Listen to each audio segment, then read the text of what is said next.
What's up, everybody, and welcome back to another episode of the Bubba Cast, the only podcast dedicated to the in-ring career of Big Bubba Rogers, aka the Big Boss Man, aka the Boss, aka the Guardian Angel. He went by so many names, but I, of course, am your host, Zerpie. Joining me as always is Lacy Trailer. Sup, Bubba? Sup? Man, what a weekend for wrestling. Right? So, yeah, we are recording this the day after AEW All in Texas, as well as WWE Saturday Night's main event here in Atlanta. Evolution is happening today, but holy crap, what did it... I have no idea what is happening in WWE right now, but AEW All In was one of the best wrestling shows I've ever seen. And that's saying a lot. This guy watches a shit ton of wrestling. I watch a shit ton of wrestling. But holy crap, if you are sleeping on AEW, it's time to wake the fuck up. Tune in. It's a different company now. 2025 for AEW is they're just firing all cylinders right now. It's a different company. When you get rid of the people who don't really want to be there anymore, it seems like you're just left with just the people who want to work together and put on the best show possible, and they did last night. And I saw Kevin Von Erich got a Legends deal through AEW. Isn't that cool? Yeah. And so he was there last night with his sons. Cool. They also wrestled the night before on the Ring of Honor pay-per-view, so even more wrestling happening during this week, and I just unplugged my headphones. Oh, come on, Let me plug Zerpie. that back in. What the heck? I had We're an extension cord professionals this here. time, and I was like, here. And then I step on the extension cord, and I pull it out. So, but yeah, holy crap. A really long show, too, but man, I had so much fun. I actually went over to my folks' house to watch it with them on the big screen. They Shout have a out, home Bob. theater. Shout out, Bob, my dad. But yeah, had a lot of fun. And I'm trying to get my mom into AEW. She watches some WWE. Okay. So she actually sat and watched the whole pay-per-view with us. So she Oh, enjoyed it. you know what? That's a big thing. That's a start. So it was fun for the whole family last night. Good times. Wrestling. Fun for the whole family. Exactly. Good times all around. Unless you're watching wrestling from 1999. Yeah, unless you're watching the episode we're going to get into today. So I felt like it was time to jump back into corporate boss man from his return to WWF in the late 90s. So we are covering WWF SmackDown from November 11th, 1999 from Baltimore, Maryland. And this is the episode where Big Boss Man crashes the Big Show's father's funeral. It is a classic moment in just wrestling history altogether. It's definitely a cult classic, and I haven't seen this episode from start to finish. So it's so much fun to sit down and watch it. Just the wholesome family memories. It's so, and we'll get to it and talk about it in detail as we go through the show, but if not played the way it was played out very cartoonish and just hilarious. And if they did not play out that way, it would have been the most horrific shit in pro wrestling that I don't think your dad could have recovered from. Right. Being an absolute monster. But it was so funny that it's like, oh, this is great. We love this. It not done any other place in time, it would have been canceled. Yes. Canceled. Immediately. There are other things on the show that should have canceled people, but this was not one of them. So, also tonight, Arnold Schwarzenegger's on the show. Freaking Arnold Schwarzenegger. He's promoting his movie End of Days. I remember that movie. We had it on DVD. And it was Arnold Schwarzenegger fights the devil, and the great line from the movie is, "You're like a choir boy compared to me, a choir boy." And I was like, "That's the dumbest line." But we were like, "We gotta watch that." I watched the shit out of that movie. It's not good, but I watched the shit out of it. So let's get started. I said we're in Baltimore, Maryland for this show. Michael Cole and Jerry the King Lawler on commentary. Michael Cole welcomes us in and mentions what we're going to see tonight. But it's hard to hear what he's saying. The audio was terrible at the start of the show. You just hear the crowd and the music, and then the commentary audio is really low, and so I don't know what he's saying. But he does mention that Survivor Series is this Sunday on pay-per-view. We're watching a lot of pay-per-view go-home shows. Yeah. Everything's building to a pay-per-view on every episode we cover. He then says something about the rival of their special guest, Arnold Schwarzenegger, who will be here to promote the movie End of Days. And the world is asking, what did DX do to Stephanie McMahon this past Monday night? Oh, Lord. And just then, DX music hits. It's Triple H, X-Pac, Billy Gunn, and the Road Dogg make their way out to the ring. Triple H is the WWF champion, and the New Age Outlaws are the tag team champions. No title for X-Pac. Sorry, kid. You're going to have to try harder. Michael Cole tells us that Sunday at Survivor Series, Triple H will have to defend the WWF title in a triple threat match against The Rock and Stone Cold Steve Austin with Vince McMahon as special guest referee. Triple H says, once again, DX is on top of the world, but then again, Monday night, the world wasn't the only thing we were on top of. He then shows a video of what happened Monday night. The footage starts off on Vince's face. Triple H says, not that jackass. Then we see Road Dogg open the door to the DX locker room where Billy Gunn and X-Pac have a woman struggling on the floor while Billy is holding one of her feet and X-Pac appears to be trying to calm her down. We don't see the woman's face, but it's implied that this is supposed to be Stephanie McMahon.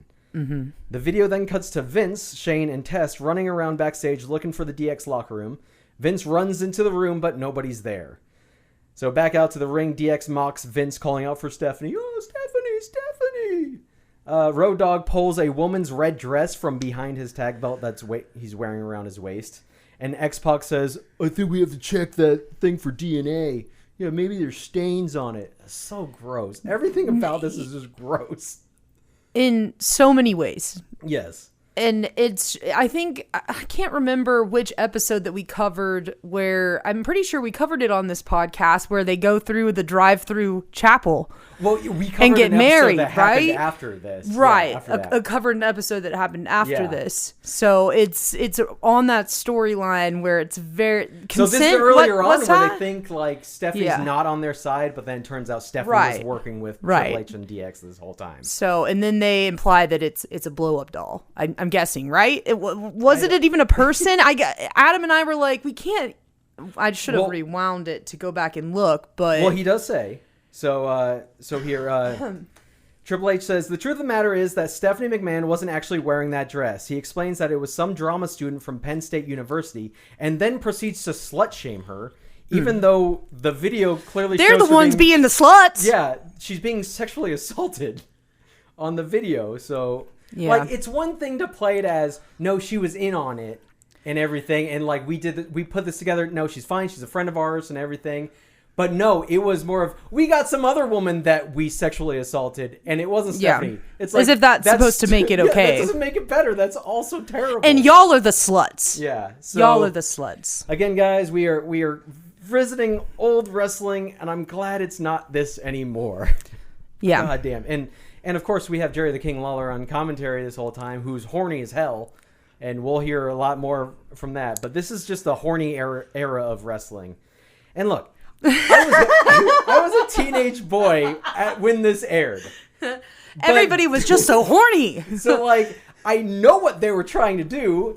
I was the demographic. Yeah. And yes, I was a horny teenage boy, but you shouldn't be like, this is good. We should play this up. Like, no, stop. So, like, I'm kind of... Not Zerpie admitting he was a slut, too. But I'm just glad that now it's more... Well, I like that's more family friendly because we don't have stuff like this. Yeah. But then we don't have consent's a big thing now, guys. I want blood and hardcore matches. Yeah. I don't want horny Jerry the King Lawler and sexual assault from DX. Yeah.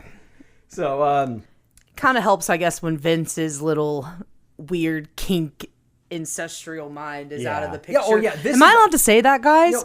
100%. This is all Vince McMahon's writing. Yeah. This is his WWF. So Triple H says at Survivor Series, he will be the most capable man in WWF. The crowd starts chanting, Rocky, Rocky, Rocky.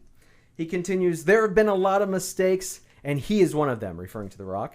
On the other hand, I do not make mistakes. Survivor Series will be no different. It doesn't matter if I have to go through Austin, if I have to go through The Rock, or if I have to go through Vince McMahon himself, the referee. I will walk out of Survivor Series Sunday, the World Wrestling Federation champion, because I'm that damn good.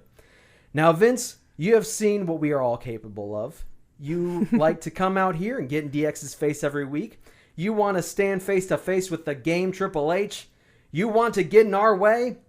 Well, next time you think about it, you've got to ask yourself, Vince, you know what we're capable of. And the truth of the matter is this, Vince, little pristine, pure Stephanie could be wearing this dress anytime we want. Like, what? Triple H says he wants to see that shot of Vince McMahon on the screen again. He tells him to put it back up, the jackass's face, put it on the screen again, which they do. And Triple H is laughing at it. And then the picture crossfades into a live picture of Vince's face as he turns to the camera with an angry face and walks out to the stage. And Vince says, you know, there's a lot of things I can do to you for the stunt you pulled. I could walk down there and fire each and every one of your asses on the spot. I could go. A pop. Yeah, exactly. Everyone's like, yes. DX are really heels here. It's so funny because the corporation is kind of the baby faces here. And I'm especially The Rock. They love The Rock. They love him. Or I could go back to my locker room, find an equalizer, and leave every damn one of you a bloody mess. But that's not what I'm going to do. Just as you've had your fun, I'm going to have my fun at Survivor Series as the guest referee. And as far as tonight is concerned, in that very ring, there will be an 8-man Survivor Series elimination matchup in which you 4 degenerates will square off against my son Shane, my soon-to-be son-in-law Test, Kane, and the People's Champion The Rock. Oh, and I forgot, there's just one last thing. Tonight, in the Survivor Series elimination matchup, there's a guest enforcer, and his name is Stone Cold Steve Austin. Woo! And the place goes crazy. Oh, hell yeah. This is such a fun era. Yes, for Stone Cold. Yeah, for Stone Cold. This is the era. He's so badass. So Triple H says, Vince, all right, you want to come out here and play a little one-upmanship? I'll tell you what, that's fine. Make your threats. But when you go back there and look at your daughter's face and she's smiling, Vince, you've got to ask yourself, is Stephanie smiling because she's laughing at Test because he's just that rotten in the sack? Or is she smiling because she's thinking about what exactly DX could do to her in the sack? And at that, Test is pissed. He comes running out to the ring. So ready. But he's not very smart because DX outnumbers him 4-1. Yeah. And they proceed to beat the shit out of him and break his nose. So they toss him out of the ring. Vince collects him, and we see Test's face is bleeding. He's got blood dripping all down his face. And Triple H says, take your boy and get to stepping before we do it to you too. And then Jerry Lawler says, we are waiting on the arrival of Arnold Schwarzenegger. Any moment right here on SmackDown. Apparently, Schwarzenegger could not be bothered to get here early or on time. The show's already started and he's still not here. He's fashionably late. Yeah. Hey. That's not respectful, though. You got to be respectful. I don't care how big of a star you are. I got to give a shit. Michael Cole says, well, King, we also have exclusive footage of the funeral of Big Show's father that was held earlier today, and it was disturbing, deplorable, and you're not going to believe what you're going to see. Holy crap, yeah. And then we see a little promo package from Kurt Angle, who he hasn't even debuted yet. He will debut at Survivor Series in just a few days. So he says he puts over WWF talent and says that some of them could compete at an Olympic level. He says that he will use his 3 I's, intensity, integrity, and intelligence, to inspire a whole new generation of athletes from the WWF. Wow, kind of did. Yeah, he looks very respectful. Yes, he's respectful. Yes. This guy, he is a gold medalist. So back from break, we see Vince and his stooges, Pat Patterson and Gerald Briscoe, are standing in the parking garage waiting for the arrival of Arnold Schwarzenegger. I love the stooges. They were so funny. This Mr. McMahon. Back in the arena, Mr. McMahon. That's Gerald Briscoe. Oh, I love him. Match number 1. Edge versus Hardcore Holly. Let's get things started. Finally. You think you know me. Edge. Edge coming through the crowd, joined by Christian. Last night we saw them. Oh my God. We saw him last night at All In. He came out to help his friend Christian. We're going to see an Edge and Christian reunion. I'm really excited about it. So Hardcore Holly comes down the ramp. He's accompanied by Crash Holly, of course, who's carrying his scale. Crash Holly would use the scale as a prop because he claimed that he and Hardcore were super heavyweights that weighed 400 pounds each. And they would often make their opponents do a weigh-in to see if they are worthy enough to face the super heavyweights. Makes sense. But Makes of course, sense. Crash is a little tiny guy. Little guy. We saw him last time. He, Big Boss Man made fun of him backstage on that other episode we did. Crash pulls a Three Stooges move as he turns to look at the crowd, and he accidentally hits Hardcore Holly in the back of the head with the scale, which pisses Hardcore off. But he's always pissed off anyway, so it doesn't make any difference. Michael Cole lets us know that Survivor Series, Edge and Christian will be teaming up with the Hardys against the Hollies and Too Cool, which we will see the Hardys and Too Cool later tonight. During the match, you can see a blood stain on the mat from Test. Still there. Yeah. Well, nowadays, they have, like, several canvases there. So, like, if they get a blood stain or whatever, in between matches, the ring crew will come out and just take a layer off. This is more primitive time. Yeah, they couldn't afford all these canvases back then. But TKO can afford it. Mm-hmm.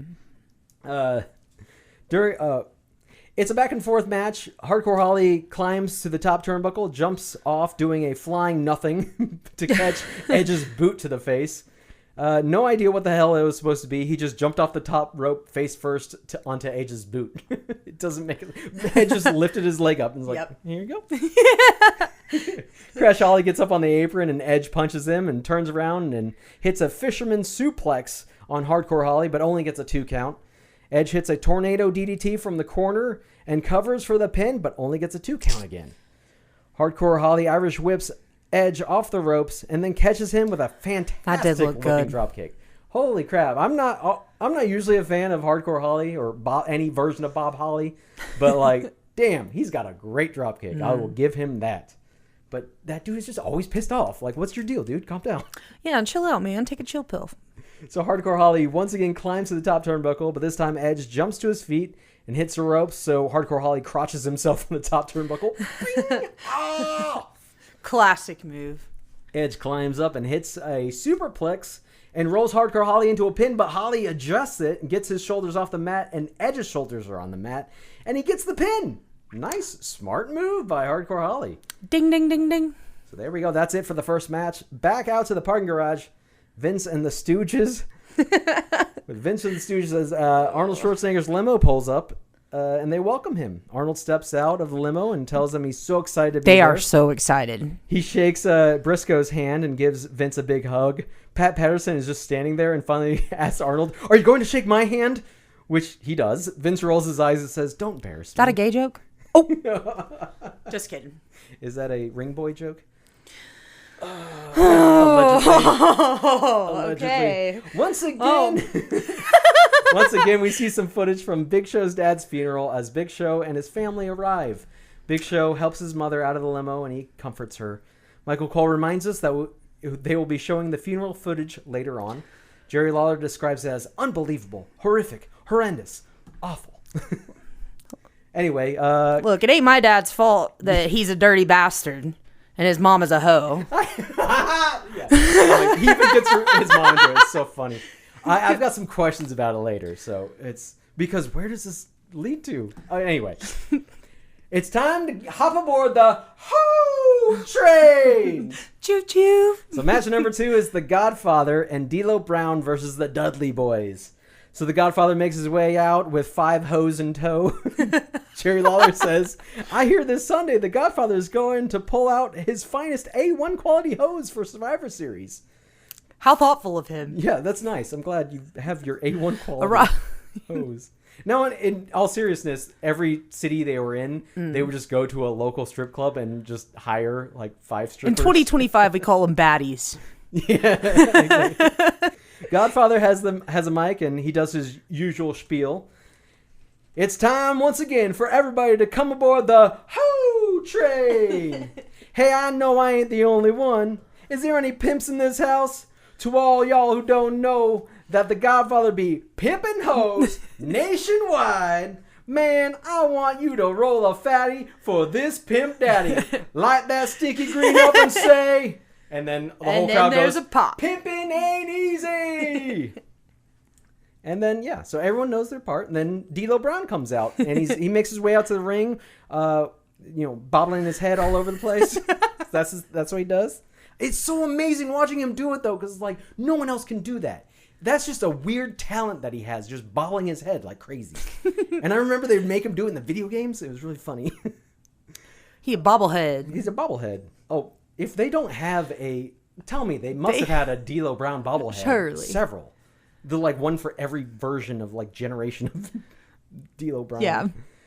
So the Dudley Boys come running down the ramp to kickstart this tag team match right away. D'Lo and Devon square off, and the Godfather and Bubba Ray square off. Look, we're a Bubba team on this podcast. Oh, that's right. Yeah, this is a Bubba cast, so I guess we're rooting for the Dudleys here. Yeah. D'Lo and the Godfather hit back body drops at the same time on the Dudley Boys. That's cool. Finally, Devon and D'Lo exit the ring, and the match can begin with the two legal men, Bubba Ray and the Godfather. Jerry Lawler says, "Let me get something straight, Michael Cole. Bubba and Devon are half brothers, right?" Yes, King. As you can tell, they do not share the same. I believe the whole story with the Dudley Boys in ECW was because there was a lot more of them there. They weren't even the originals. Oh wow. Bubba Ray and Devon, but I guess they were. They all shared the same father. Okay. I think that was the idea. That their father was just basically going town to town. He was a slut. Exactly, basically. So Jerry's just like, okay, I just want to know. Yeah. D'Lo is tagged in. He tries to go for another back body drop, but Bubba knows it's coming, and he reverses it into a jumping pile driver that pops D'Lo up into the air as he hits it. A really good sell for the pile driver. RVD used to do that all the time, too. I love a good pile driver. Bubba holds D'Lo's legs for the flying headbutt, but he falls onto his butt, but he just goes with it. But this was also before they started doing the "what up" because that commercial hadn't aired yet. I thought it was a scary movie. No. They got it because it was a Budweiser commercial. Oh, okay. Yeah. Oh, the simulacra. So the Budweiser... The origin. The true origin. Yeah, exactly. The Budweiser commercial that hadn't aired yet. It would air for the first time the following month during an episode of Monday Night Football. So I had to look that up. What's up? So it was so close. I don't even know if I've seen the original. Really? Oh my God, I'm going to have to show you at some point. Yeah. I'll try, after we're done with this, I'll pull that up on YouTube. Jerry Lawler says, can we check out the hose again? I didn't have a good view of them. D'Lo hits the sky high on Bubba and goes for the pin, but Bubba kicks out at 2. Devon has D'Lo in the corner and starts hitting him with the 10 punches, but D'Lo just picks him up on his shoulders and walks out of the corner and power bombs him. That's how you reverse the 10 punches in the corner. Just power bomb them. Take 2 steps and throw them into the ground. Godfather gets the hot tag, takes down Bubba Ray with some clotheslines. Godfather and D'Lo double team Devon, sending him into the corner. Then D'Lo hits a clothesline on Devon, followed by the Godfather, and begins to charge up the Ho train.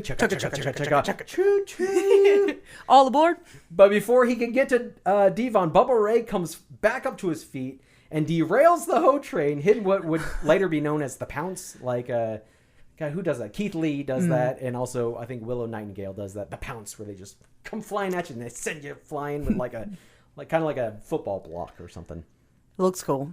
Yeah, it looked really cool here too. And he rolls out of the ring. So Bubba throws Godfather into the ring steps on the outside near the hose. Referee Tim White is distracted by all this that's going on outside. And he does not see D'Lo Brown. Yeah. He's like, there's hose. He does not see D'Lo Brown going for the cover on Devon, and after hitting a leg drop on him. The hose are now on the ring apron, distracting the referee as the Dudley Boys hit the 3D on D'Lo. The hose leave Tim White alone, and finally, just as Devon covers D'Lo for the pin, so he turns around and counts the 3. The Godfather's hose cost him his match. Those hose, man. These hose. They gotta go. They gotta go. These are the bad hose. These aren't the A1. Bad hose. These are the B2 hose. Yeah. If that's a thing. We go back to DX's locker room as Triple H, Road Dogg, and Billy Gunn are trying to figure out how to get back at Vince tonight. X-Pac comes in and says, hey, guess what? Arnold Schwarzenegger is here. The Austrian something. I don't know what he says because he's like whispering. And you can't hear the audio is not... You can't hear him. And even like I probably couldn't hear me just now. I had the closed captions on it. It just says unintelligible. So like they didn't even know. And then they all just start laughing. So I don't know. It must have been. They're giggling. It must have been funny. Whatever Xbox said. And then we cut back to the footage of Big Show's dad's funeral as the pallbearers are carrying the casket to the burial plot. As commentary continues to tease what we will see later. And now the Spyro 2 rewind. We played this with Atticus. He was like, "Oh my god, y'all are old." I never played any of the Spyro games. It wasn't until like this last year I bought Spyro on PlayStation. I was like, I should play this. They're pretty fun. Well, the first game I got real bored after a while. I was like, yeah. This is you're just walking around a level just collecting the things, like all the It is probably a bit basic for you. So, but then I was watching this little commercial, this little ad for Spyro 2, and I was like, I think I need Spyro 2 now. It looks better than Spyro 1. So I didn't finish Spyro 1. I'm just saying. So anyway, and now the Spyro 2 rewind. Spyro 2 only on PlayStation. The rewind is from Monday on Raw when Val Venus came out and attacked Mankind, distracting the referee during a Mankind and Al Snow versus New Age Outlaws match. The distraction allowed Billy Gunn to hit Al Snow with a chair and get the pin, and in turn, winning the tag team titles. So it's time for match number 3, Val Venus versus the British Bulldog. Let's see if British Bulldog actually shows up tonight. I know on the last episode he didn't show up. Yeah. Val Venus comes out to the ring and grabs a mic. Val Venus says, "You know, Al Snow, the most pathetic thing the Big Balboski has ever seen is the fact that after 17 years of you, Al Snow, performing in this business, your only claim to fame is the fact that you had your doll jerked off the shelves of a second-rate Kmart." Jerry Lawler says, "I think it was Walmart, wasn't it?" Michael Cole confirms. So, do you know about the Al Snow action figure controversy? No. No. Well, let's go into the Al Snow action figure controversy, because if you don't know, I'm a big fan of wrestling figures and I know all about this shit. So, educate me. Learn me something. Al Snow's gimmick at the time was that he was losing his mind and he carried around a mannequin head that he would talk to and would believe that it was talking to him as well. So both Al Snow and the head, simply named Head, had "Help Me" written across their foreheads backwards. So, of course, Head would come packaged with Al Snow in his bone-crunching action figure from Jakks Pacific. And then here's an excerpt from an interview with Al Snow years later after all this happened. Two women who were, of all things, assistant professors of communications at a college in Georgia. That college was Kennesaw State University in Cobb County, Georgia. Who went into a Walmart without any study, without any homework, without any research, jumped to a very wild and completely innocuous conclusion that the action figure that I had, which included a Barbie doll head, was popped off and had "Help Me" written across it, was a decapitated woman's head. They thought this was promoting violence on women. That this woman is saying "Help me," and he's ripped her head off. What the fuck are you smoking? What are you basing that on? Well, here's the thing. And then, and of course, because wrestling was so hot at the time, they sent a letter to the Atlanta Journal-Constitution and they printed it without doing any actual research themselves to find out, no, that's not actually what this is. This is a character who talks to a mannequin head, and it's a mannequin head. So they got all Walmarts all across the nation pulled these action figures off the shelves. But he did say that because of that, then if you could find them, they sold out because people wanted them before they would get pulled off the shelf. So it actually did really good for the numbers. What do they got against Head? Good Head. So no Head. Man, the Karens ruin it for everybody. Exactly. But I mean, I don't even know how long it took me to realize the joke with that. Into my adult life, for sure, because I just didn't give a shit about wrestling. The fact that it was called Head? Yeah. And his theme song was, "What does everybody want? Yeah. Head. What does everybody need? Head." But I was a child. Yeah. And that's how it's supposed to work. Exactly. That's good. It's supposed to go over your head at that age. That is good. Yeah. But, I mean... When I went to ECW WrestlePalooza 98, he was on the show also. Okay. And they handed out to the crowd styrofoam heads that everyone was just like shaking. It's so good. It was really, so it's like, Yeah. Brilliant. So apparently that's what they did later on with his action figures. Instead of including the mannequin head that looked like a Barbie head, they just put the little blank styrofoam head in there, like a little mini one. Draw it on yourself. Yeah, exactly. So it's like, there, the merch head. So he says, the irony of the situation is not lost on Al Snow, who said, Walmart will not sell the figure as they feel it is an endangerment to the community. Now, granted, you can still go to Walmart, buy a hunting rifle with ammo and a hunting knife, and cut up your victim, but you can't buy a pregnant Barbie or my action figure. So good. So good. I love him. He is so hilarious. He is funny. He has some incredible one-liners that he'll just like post, be like, watching him. I do like Al Snow. Him and Mick Foley's friendship and rivalry is so much frenemies. Fun. Yeah, exactly. Frenemies. Anyway, back to Val Venus. Val Venus continues, Al Snow, I find it absolutely appalling that you treat women like objects. Let me make one thing perfectly clear, Al Snow. That's my gimmick. I treat women like objects. So good. At least he's being honest about it. Yeah. His gimmick of being a porn star. WWF European Champion British Bulldog makes his way out accompanied by the Mean Street Posse. I truly cannot remember why they were with him. I don't remember this at all. I guess because it's the corporation, maybe? Because they're Shane's buddies, and then I think Bulldog is part of the corporation. And Adam was like, does he take a shower before he goes out to the ring? Talking about Val Venus. It is like a core memory of me being backstage at these shows and seeing, because I remember thinking, is he just in a towel? I hope he has underwear. Yeah, exactly. What if he's nude? Yeah. So there are children here, sir. It was a very wet match. They were so sweaty. They were. But they, so anyway, the Mean Street Posse just stayed up on the ramp. They don't go down to ringside yet. Bulldog slides into the ring and Val Venus starts attacking him. The sweaters. Oh, yeah. His posse.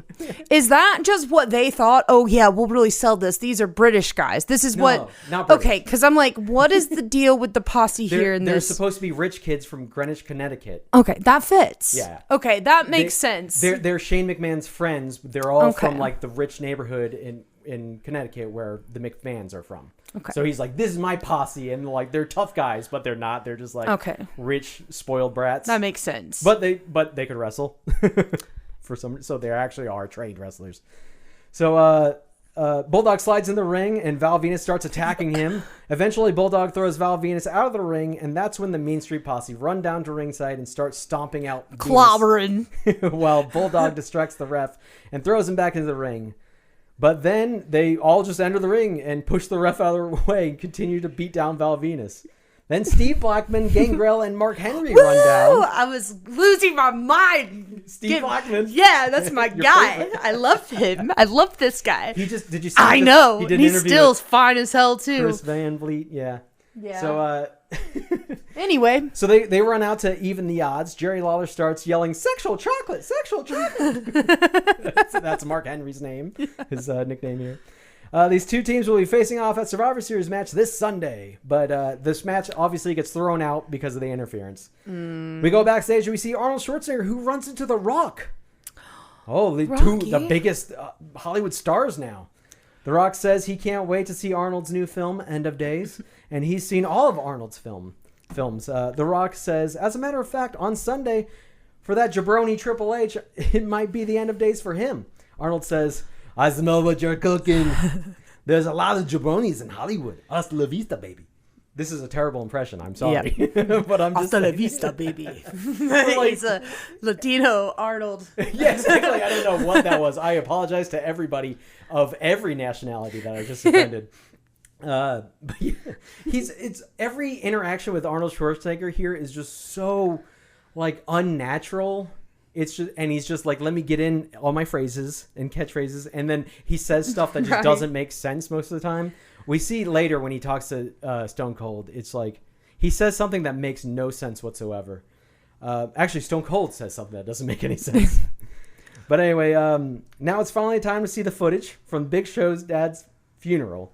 So when I suggested this episode, first of all, I didn't think that Big Boss Man had a match on this show. I didn't either. And I was like, oh, he does after this, because I thought, we'll just cover it for this segment since it's such a classic segment. It was a nice little surprise. Yeah, it was, because I did not see that coming at all. So it's time finally for the footage and see what the funeral incident really was. Big Show learned that his father was dying of cancer. So we see kind of a video package of what led to this. Big Boss Man in a promo said, "Hey, Big Show, I don't feel sorry for your dad one single bit." Then at some point, a police officer informs Big Show backstage that his father has passed away. But then it's revealed on GTV footage that the police officer was put up to it by Big Boss Man, which leads to his famous line, my daddy, wham, my daddy's gone." And so I was confused by this because did he just, he paid this guy to tell him that his dad died, but it wasn't true, but then his dad did die? Or something? It's his, so, okay, shout out Big Show, Paul White, who was at All In, right? Who I mean, what a good sport! Yeah, like what a good sport about it. His father actually was sick and did pass away, but in the bit before this ever happened, right? It was like a sick joke because then they show the footage of them, I guess, gassing the big guy. Yeah, we'll get to that with Mr. Harry back, Albert. Yeah. So he's just in super villain era. Confused by how the story was going. That was Big Boss Man really just messing with him, but then it turns out he died anyway. So then he's like, "Oh, good, I don't even care." But it was like a merge of real life. It was like kayfabe. Oh yeah. Like but maybe like one of the last like real like. This is like emerging from real life into this. Yes, Big Show's dad did die, but I don't know if it was like a year before this, months before this. Right. It wasn't super fresh. Right. It wasn't super fresh. I mean, it's a touchy topic, but obviously, like, they're not going to be right. absolutely horrible. And his mom, Mrs. White, she was all in on it. It's kind of like when we saw with my grandma. Yeah. You know, it's... Everyone's just having fun. And it's fun. Well... for those who are participating, maybe not for the people in the peripherals of this funeral. Yeah, the people who were actually there for a real funeral while WWF was taping this. Yeah. Which they did this at a real cemetery with a real funeral going on. And so, because he had to also, we were in on this as kids, so I'm 10 years old around this time. You brought this up in the speech you gave during your dad's because it's one of those things that you have to prepare your children, I guess, for like kind of like the dog eating incident where it's like, oh, we'll cover that later, and like let's make it a little fun. And so he's like, go with me to the CVS, let's pick out a sympathy card and let's write a little poem. And because what a lot of people might not know is like my dad's little brother was gay, like grew up with a gunkle or whatever. And so like you'll see when we talk about the dialogue in this line, like it really was something the whole family was in on. Not just on Big Show's side, but our side too. So it's just kind of funny how wrestling, I just love wrestling. It's so much fun, you guys. Guys, pro wrestling is better than anything else you love. Yeah. So Big Show finds Boss Man and Albert in the parking lot and smashes up their car and pushes a dumpster onto the top of it, crushing it. Understandable. So these are all the clips leading up to where we're at here. Then, while Big Show is in the athletics trainer room getting checked up on, Boss Man and Albert throw a tear gas canister into the room and hold the door shut. After Big Show passes out, Boss Man and Albert run in and start beating him down while wearing classic gas Cobb masks. County. That's Cobb County corrections officer 101. Yeah. Police brutality 101. Then finally on Raw on Monday, Big Boss Man reads a condolence card for Big Show containing a poem mocking the death of his father. But now it's time for the funeral. Big Show is in the middle of eulogizing his father as he hears someone on a loudspeaker. He stops to say, Dad, I love you. Dad, I love you. Now what the hell is that? He turns and the camera pans over to see Big Boss Man rolling up in the fucking Blues Brothers police car with a giant loudspeaker on top. Boss Man's talking about Big Show crying over his daddy, and no matter what you do, nothing is going to bring him back. Not nobody. Not nobody. Not know how is ever going to bring him back. Bossman says he's come to pay his respects just like everybody else here. He says to Big Show's mom, "Hey, Ms. White, Now that you're a single woman, how would you like to go out with a man like me? And that is enough to set Big Show off. No, you don't, you son of a bitch. Not my mama. Big Show runs up to the car and climbs up on the hood. And Boss Man just hits the gas, sending Big Show tumbling to the ground. Oh, man, I know he just had so much fun driving that car. Oh, I bet. I mean, you get to drive a car from a movie. Like, that's like getting to drive the Batmobile or like... The Pope-mobile. Or I'm just kidding. The Ghostbusters Ecto-1 car. Or the DeLorean from Back to the Future or something. Like, that's so cool. That would be sick. So, all the entire funeral party comes rushing over to try and...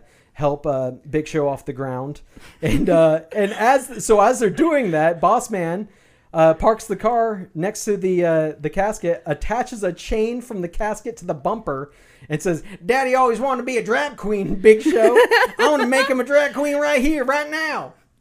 I'm sorry, that's also a bad impression of your dad. I love it. Boss Man starts to pull away, dragging the casket behind the car. Big Show chases after him, jumps onto the casket, and gets dragged with it until he loses his grip and rolls off onto the ground in the funniest slow motion way. And we go to a commercial break. If you're somehow listening to this podcast and you've never seen this, go on YouTube. The entire segment is on YouTube. Watch this. It's one of the best moments in professional wrestling history. Forget about all the championship achievements. Forget about WrestleManias. This moment here is a huge moment in wrestling history, and everyone should go watch it and enjoy it. Please. I'm real proud of my daddy over this one, right? But it's so good, and it's so funny, and like you were saying when we first came on to this, that like it's barely works. Yeah, so because it was so, like I said, because it was so cartoony. Yeah, very camp. It's funny and it's fun, but if otherwise, what a horrible monster your dad was here. Holy shit. And not him being in drag as a police officer. Can we talk about this too? What happens to the body? Did he just... Is this grave robbing? Oh, we're selling the organs on the black market. Like, where does he go with his dad?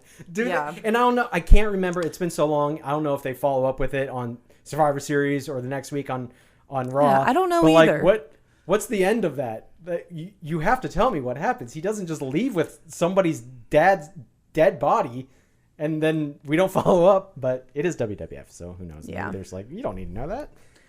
Back from break, and Michael Cole says Big Boss Man can't even be called a human being. And he calls him an animal as they recap the footage we just saw. Despicable, deplorable. Yeah. Match number 4, Big Boss Man versus Farouk for the WWF Hardcore Championship. So Boss Man comes down with his Hardcore Championship, showing off his nightstick skills. It was so cool. I wish I could do that. You guys can't see because it's an audio podcast, but I'm twirling around a fake.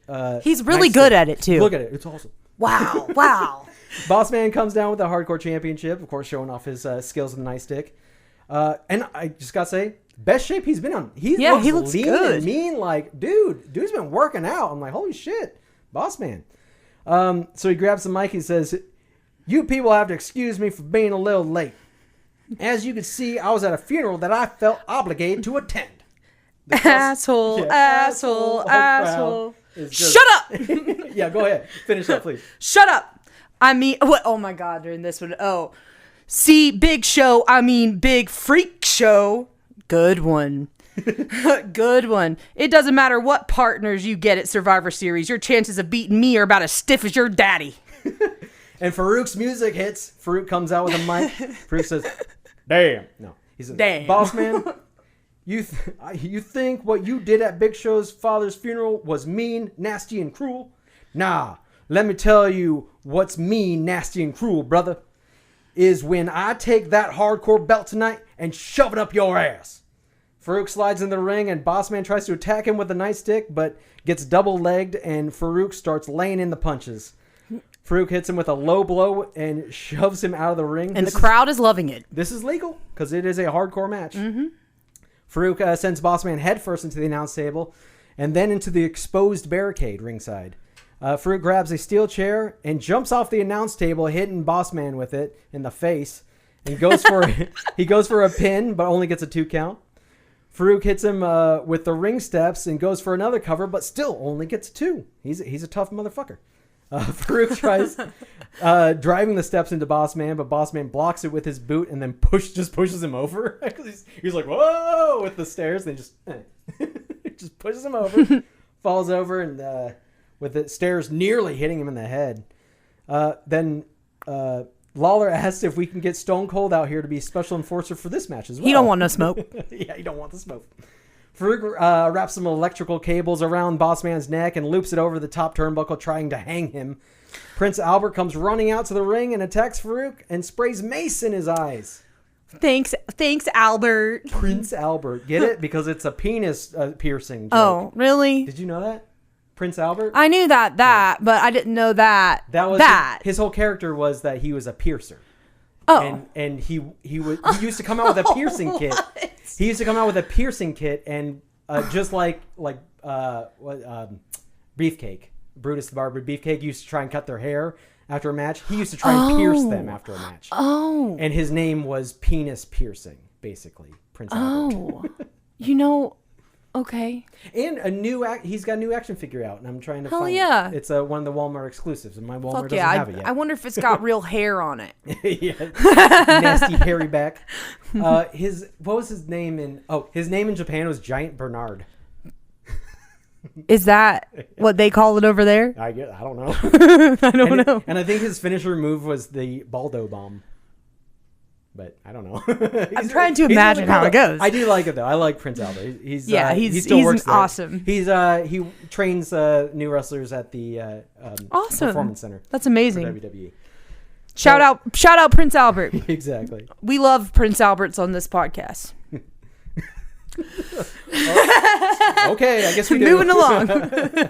Bossman hits Farouk with the steel steps and pins him. 1, 2, 3, and still your WWF Hardcore Champion. He chose this episode and a match that my old man won. I know, right? Too. We didn't even know we were getting it. I was like, wow. This episode has Bubba written all over it. So just then, Bradshaw runs out and cracks Albert over the head with a steel chair, which was not a protected chair shot. Holy shit, he just hits him with it.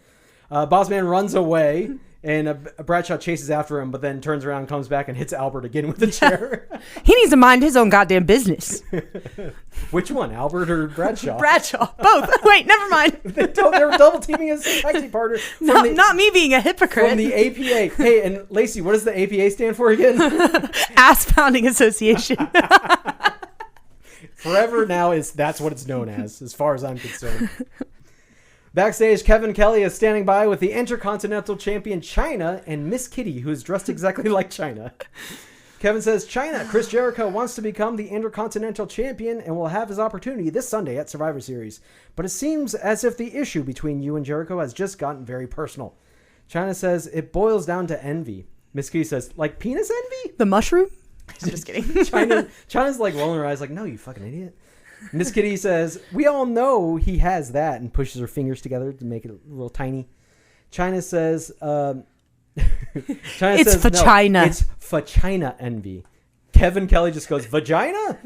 Miss Kitty goes, vagina, but doesn't explain what the fuck that means. Like, what are you guys talking about? Vagina envy. That you can't just say that and then not explain what it means. Maybe they really tried very, very, very hard to make a vagina joke. Yes. The way they do these penis jokes all the time. So I commend you, WWE, on that. That seemed like a really solid effort to make a good play on words there for a vagina joke. Yeah. We can get behind that, yeah. but... So, and I think she had a t-shirt too that it said vagina on the back of it or something. It gets better. It gets better. It's better. Chyna says she's bigger than he is, faster than he is, stronger than he is. And Miss Kitty adds, and more beautiful than he is. And she goes, oh, thanks, Kitty. And there's one thing he'll never be, and that's champion. And this Sunday at Survivor Series, I'm going to give Chris Jericho an equal opportunity ass whooping. We go to commercial break, and then when we come back, we see what happened backstage after we had cut away from Chyna's interview. No. Chris Jericho attacks Chyna from behind, smashing a glass bottle over her head, and throws her into the makeup station travel case.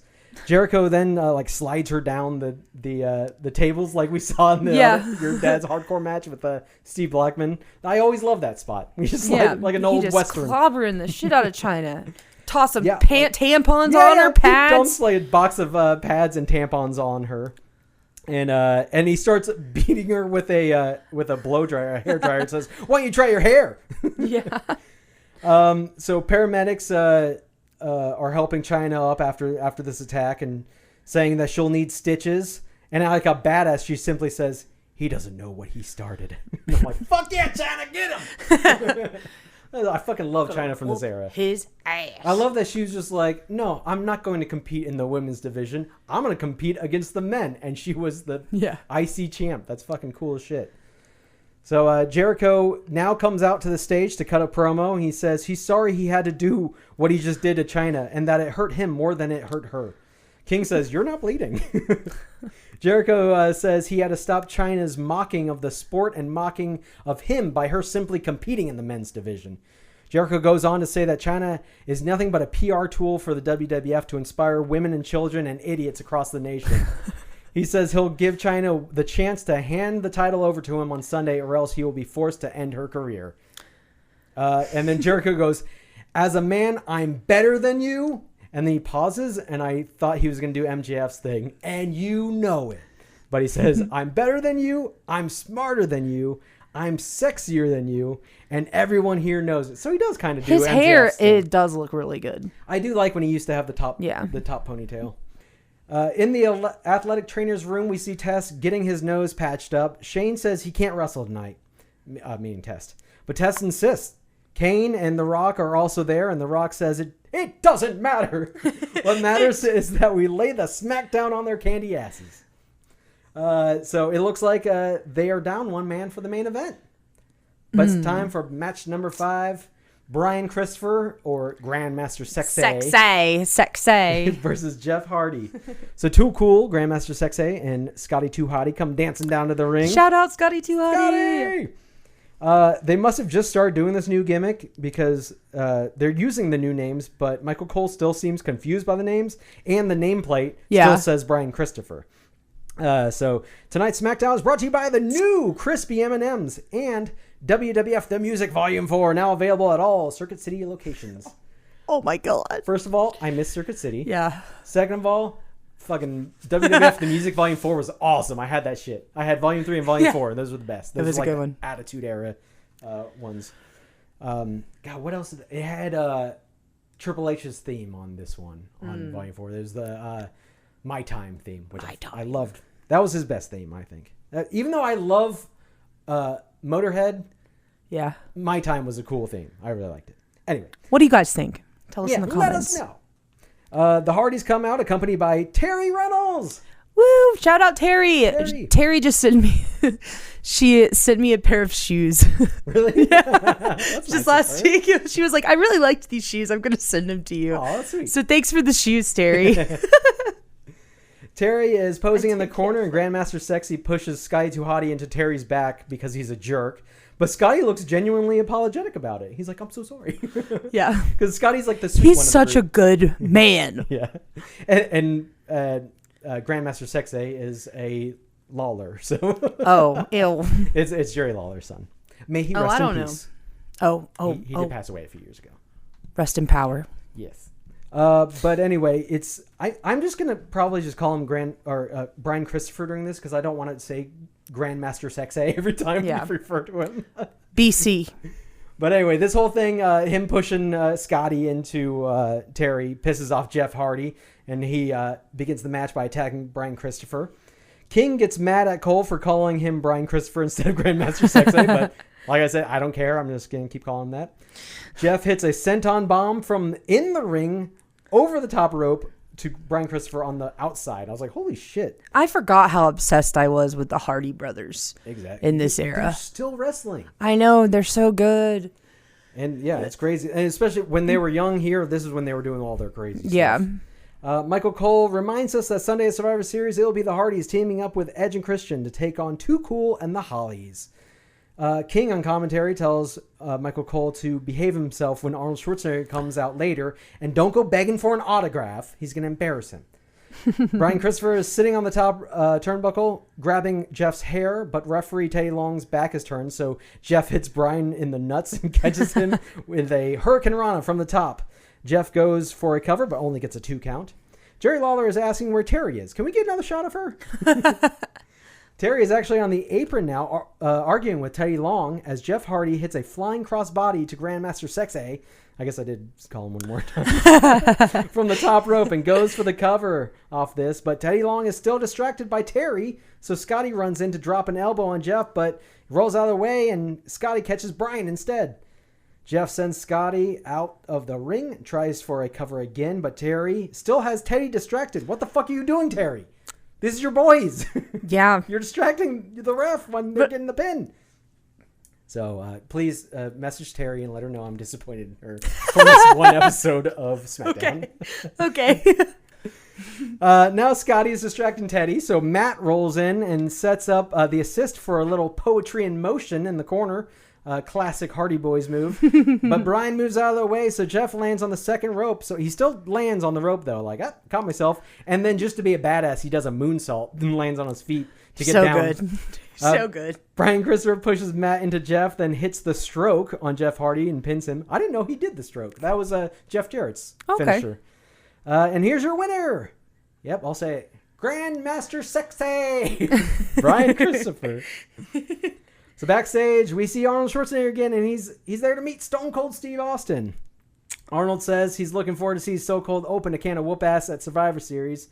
Give him hell. Speaking of hell, I fought the devil in my last movie, so it's doable. It's anything to put over this movie. Austin says, no, this is where it doesn't make any sense. Austin says, I got some advice for you. Open up a can of whoop ass on Satan in the end of days, and I think you know what I mean. No, what? What do you mean? No, I don't know what you mean. What the fuck is that? And Arnold just goes, now you're talking, and Stone Cold just walks away. I'm like, what was that? He didn't give a damn about a damn He's probably thing. just like, just get it over with. He's just ready to drink some beers.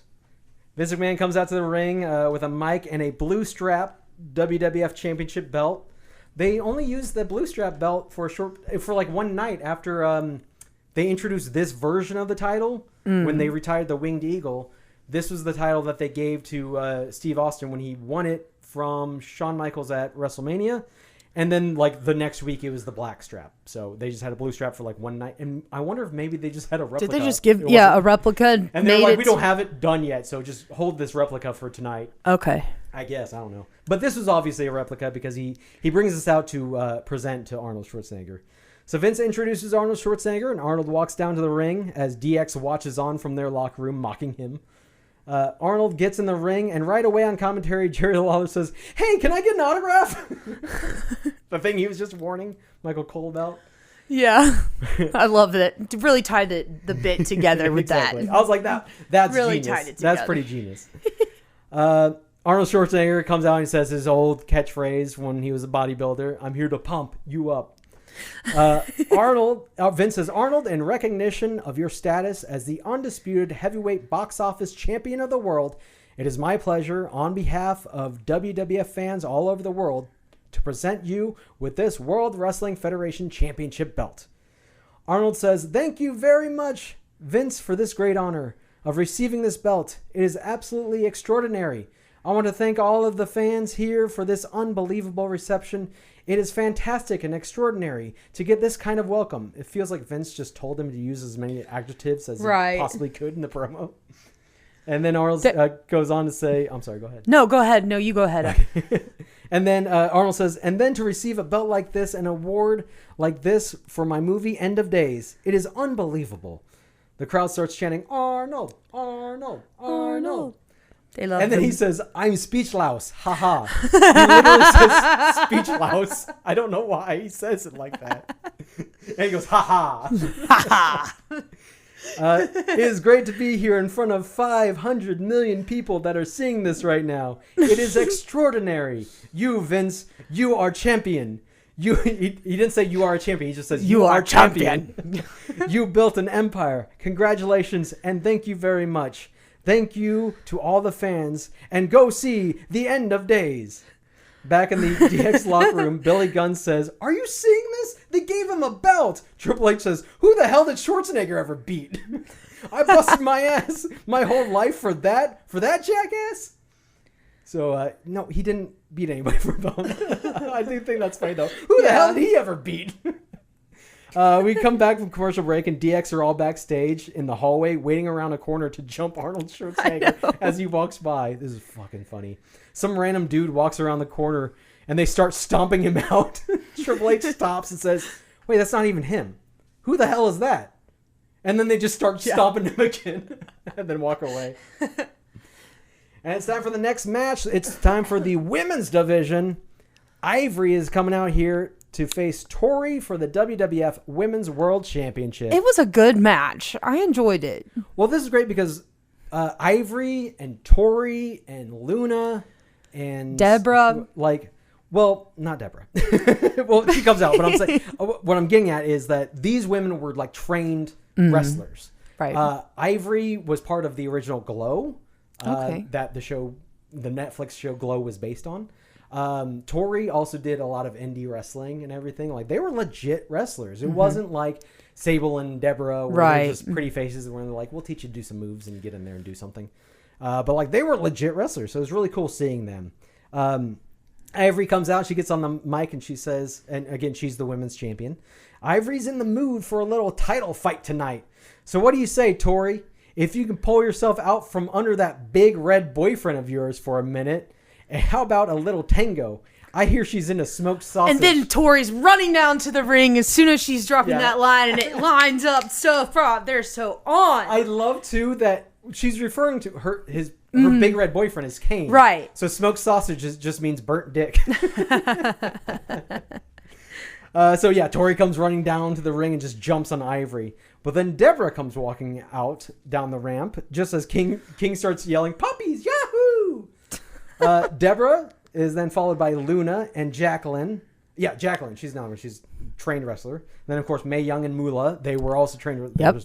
Ancient at this point. I read Moolah's autobiography, and she wrote her address in it. I don't know if I just have like an early printed copy, but I was like shocked to see that. Okay. So Ivory is angered at the sight of Mae Young and Moolah distracting her and allowing Tori to get a roll-up, but Ivory kicks out at 2. Now Terry Reynolds is back out here too. Ivory gets dumped over the top rope to the outside and stumbles into Mae and Moolah. Mae Young gets knocked to the ground, but Moolah hits Ivory with a right hand, but then runs away. She just hits her and runs off. Ivory just turns to Mae Young, who's on the ground, and punches her, and then runs back into the ring. But at this point, all the women ringside just get into the ring, and it's utter chaos. And of course, the referee calls for the bell because this, we can't continue. There's interference, and all the women are just brawling all over the ring. So Sunday at Survivor Series, all these women will be in a sudden death single elimination match. So not like the typical Survivor Series matches where it's elimination. This one is just the first person who gets the pin, their team wins. So we cut backstage to DX, who are still hunting for Arnold Schwarzenegger. Like, really? You gotta jump Arnold Schwarzenegger? Like, yeah. I mean, I guess they do outnumber him. Yeah. And if you look at Arnold at this point, Arnold is not as big as he used to be. That's true. He really trimmed down for this. So they're opening up random doors, and Triple H opens a door and gets goozled by a gloved hand. It's Kane! Triple H didn't find Schwarzenegger, but he found the locker room of Kane, The Rock, and Shane McMahon. The fight spills out into the hallway, and security has to get between them and split the two teams up until it's time for the main event. Oh, and I know you love this next ad. And now it's time for the JVC Kaboom Box. Kaboom of the Week. We see The Rock deliver a rock bottom to X-Pac from Raw on Monday, and DX run to the ring and stomp out The Rock, followed by a pedigree from Triple H. And that was JVC Kaboom Box, Kaboom of the Week. I love it. The JVC Kaboom Box was freaking awesome. Yeah. I want to find one. I wonder if it's probably really expensive now, because I mean, they don't make them anymore. Michael Cole welcomes us back to SmackDown, and Arnold Schwarzenegger has joined Cole and King at the commentary table, ringside, and he will be sitting in as guest commentator for the main event. Arnold says, "I can't wait to see all the monsters jump around battling it out." He has no idea what the hell he's talking about, clearly. King asks Schwarzenegger if he can have one more autograph. Arnold says, I've given you 4 already. What's the matter with you? So it's still going on with the bit. I like that. So it's time for match number 7. The main event, Shane McMahon, Kane, The Rock, and Test versus DX in an 8-man Survivor Series elimination match. Get you warmed up for Survivor Series this weekend. This is the episode right before Survivor Series. Yep. We are just like 2 days away or whatever. Well, I guess, was this... I can't remember if this was Thursday or Friday SmackDown. I don't know. Because I think they debuted on a Friday, but then they moved it to Thursday for a few years. I don't know. And then it was on Tuesdays at one point, or they taped on Tuesdays. It's very confusing. The whole history of SmackDown. I don't know. Anyway, let's just talk about the main event. How about? So Shane makes his entrance, and we see Test in the back in the trainer's room still getting his broken nose checked out by the doctor. And Test still insists that he's going to go out there. But they're telling him not to. Yeah. Kane is the next to come out, and Lawler asks Schwarzenegger if he looks familiar, and Arnold says, he's like the devil. That's right. It's unbelievable. Look, it's Satan himself. I'm kidding. I'm so sorry. That's exactly what I battled in my last movie. You should go see it right now. This has made me want to watch End of Days. You should watch it. It's bad, but like in a good cheesy bad kind of way. Like, I don't know. It's been a long time since I saw it, but I do remember that line. You're like a quiet boy compared to me. A quiet boy! So The Rock is third out, and Arnold says The Rock told him all his tricks that he was going to use tonight in the match, but he's not going to tell him. But he knows what The Rock has cooking. DX all come out together, and Michael Cole says it looks like it's going to be a 7-man match instead of 8, since Test is still not out here. He's still in the back with a broken nose. And finally, Stone Cold Steve Austin makes his entrance as special guest enforcer for this match. Stone Cold walks directly to the timekeeper's area where a dude pulls a cooler of beers out from under a small table, and Stone Cold grabs one, and he walks to the side of the ring, gives Triple H the middle finger, and then chugs the beer, which is the fucking best thing ever. The bell rings, and everyone just starts fighting in the middle of the ring, in and out of the ring. Oh, it's a brawl. Yeah. So X-Pac hits a spinning heel kick, sending Kane to the outside, but Kane drags him out with him and sends X-Pac flying into the ring post. The Rock and Triple H are also battling on the outside, while the New Age Outlaws are beating up Shane in the ring. Referee Earl Hebner needs to get control of this match ASAP. Come on, Earl. Get a hold of this. Kane and X-Pac fight all the way up the ramp and to the back, and they're both getting counted out, and they're eliminated. Already. That's it. But still, DX has the numbers game going for them. Mm-hmm. Finally, some order is restored, and everyone is in their corners, and we have legal competitors from each team. DX are making some quick tags and keeping the pressure on Shane McMahon. Michael Cole takes the opportunity with Arnold to explain the rules of Survivor Series match and how it's elimination rules, and the last team standing wins. So that helps the viewer at home if you're unfamiliar. But it's just hidden behind him explaining it to Arnold. But Ray is explaining to all of us. We're all watching. I needed to know this. I need to know these things. Mr. Ass hits Shane with a jackhammer followed by an elbow drop, goes for the cover, but The Rock runs in to break up the pin. Earl gets in The Rock's face for running into the ring, which gives Triple H the opportunity to choke Shane behind his back. Shane fights back with a spear and mounted punches to Road Dogg, but Road Dogg pokes Shane in the eye. Arnold can't believe the blatant cheating he's seeing in front of his face. How could someone do such a thing? King says that DX don't break the rules. They throw the rules directly out the window. Yep. Again, Earl Hebner gets distracted trying to keep The Rock in his corner, so DX take advantage by double-teaming Shane. So Stone Cold grabs Road Dogg's feet from the outside like, give me them piggies, hell yeah. I want to see them. Road Dogg hits Shane with the shake, rattle, and roll and goes up for the butt-fucking pump handle slam. I don't know if that's the name of it, but it feels appropriate. But The Rock runs in and clotheslines Road Dogg off his feet mid-jump. Mid-hump. Mid-hump. Wait. That's what I'm talking about. It's the butt-fucking pump handle slam. He gets behind him and he starts humping him, and then he goes for a pump handle slam. But The Rock came in mid-hump, so he didn't get to do the slam. Earl is fucking fed up with The Rock in the corner. He's slap fighting with The Rock. While Mr. Ass runs in and hits the Famouser on Shane, Road Dogg rolls Shane over and pins him. Shane is eliminated. We are now down to Triple H and the New Age Outlaws versus The Rock. This ain't looking good for Rocky. 3-on-1. So The Rock gets in the ring, And you can see The Rock mouthing, "It doesn't matter if it's 3-on-1." All 4 men are now in the ring, and The Rock is circling DX so that they have to turn their back to the entrance ramp. And Test comes running down. Oh, there he is. So, all right, it's 3-on-2, so they might have a chance here. Once again, everyone is brawling in the ring, and Hebner needs to get control. Mr. Ass pulls The Rock out of the ring, so it's Test who will be the legal man against Road Dogg. Mr. Ass grabs a chair from the timekeeper's area and hits Test in the back when Road Dogg Irish whips him into the ropes. Arnold can't believe it. This is not legal. This is the dirtiest fight I've ever seen. But Earl Hebner saw Billy Gunn use the chair, so he DQs Mr. Ass. There you go. Actually eliminated from the match, so this evens it up. It's 2v2 now. Road Dogg is in the ring with a pin attempt on Test, but Test kicks out at 2. Road Dogg jumps from the middle turnbuckle with a double axe handle attempt, but Test catches him midair with a big boot. It looked great. It did.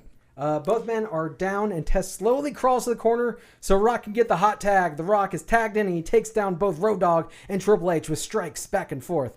And he hits a DDT on Road Dogg, goes for the cover, but it's broken up by Triple H.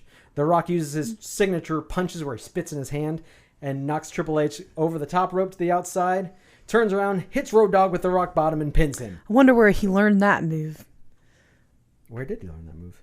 I'm just kidding. He learned it at wherever he trained at, but he did repurpose the Boss Man Slam to the rock bottom. You're talking about the rock bottom. Yeah. Okay. It is actually different because Boss Man Slam, you get him under both arms. The Rock, you get him under one arm and over his shoulder on the other. So it's slightly We'll have different. To play it frame by frame, Zerpie. It's kind of like the Death Valley Driver and the Attitude Adjustment. They're just so slightly I feel like different. that's the next phase for me is to start learning to call like, oh, this is this move, and I'll be able to see it. Start learning moves. Yeah. I'm learning so many new things. I learned a lot of the names of the moves just from the video games because you'd be going down the list like assigning moves to guys, so it has names for them, and then of course just commentary calling them. Right. Road Dogg is eliminated. Now we're down to The Rock and Test versus Triple H. Test gets tagged in, and he's just unloading on Triple H. He's clearly getting out all his anger for what Triple H has done to Test's fiance, Stephanie McMahon. Triple H is eating punch after punch, and he drops to his knees and then hits Test in the nards with a low blow. Jerry Lawler points out that the referee didn't see that one. Luckily, The Rock breaks up the pin attempt once again, but Triple H turns his attention to The Rock and sends him out of the ring, then turns around, punches Earl Hebner. Oh, no. And dumps him out of the ring, which should be an elimination. Yeah, But immediately. I guess no one's there to eliminate him because Earl is the ref. The monkeys are running the circus at this point. Yeah, Earl is out cold. Triple H goes after The Rock on the outside. So Austin runs at Triple H with a chair, but accidentally hits The Rock instead. Arnold has seen enough. He gets up from the commentary desk, takes his chair with him, and hands it to Stone Cold, who's now in the ring.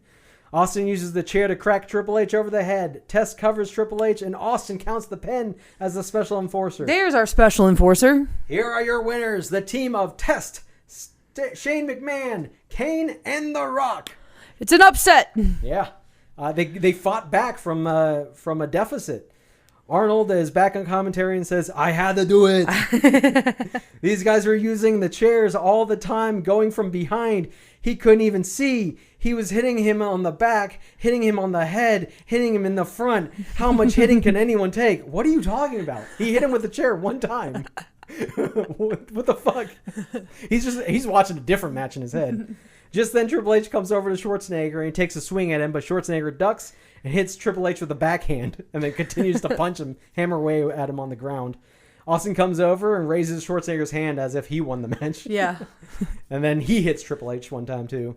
The show goes off the air as Stone Cold and Arnold Schwarzenegger share a beer in the ring. Aww. And usually when you share a beer with Stone Cold, he will then deliver a Stone Cold Stunner, but not this time. This time, you got off easy, Schwarzenegger. Yeah. But wow. You'll live to see another day. Yeah, for now. What a fun episode. Oh, man. It's apart from the sexual assault stuff. Oh, yeah. It's fun. China, even though she got beat up, you just know that she's got Jericho's number. Mm-hmm. Awesome. She was still looking like a badass even after that. She's bleeding going, oh, he doesn't know what he just did. Mm-mm. Like, that boy gonna die.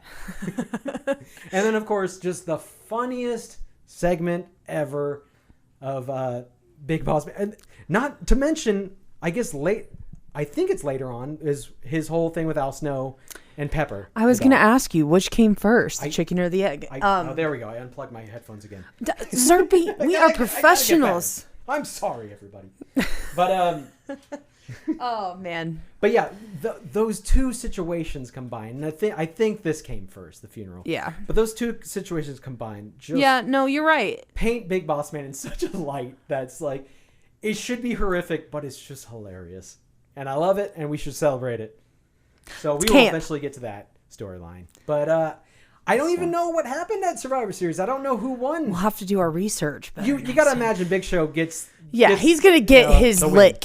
Yeah, it's time for him to get his lick back. It's time for Boss Man to get his comeuppance. Yep. And pay for it, because of course you can't let this guy win at the end of the day after driving off with this man's dad's corpse. It's time for restitution. Yeah. Is that the right word? I don't know, but I'll go with it. Anyway. It sounds right. Sounds good.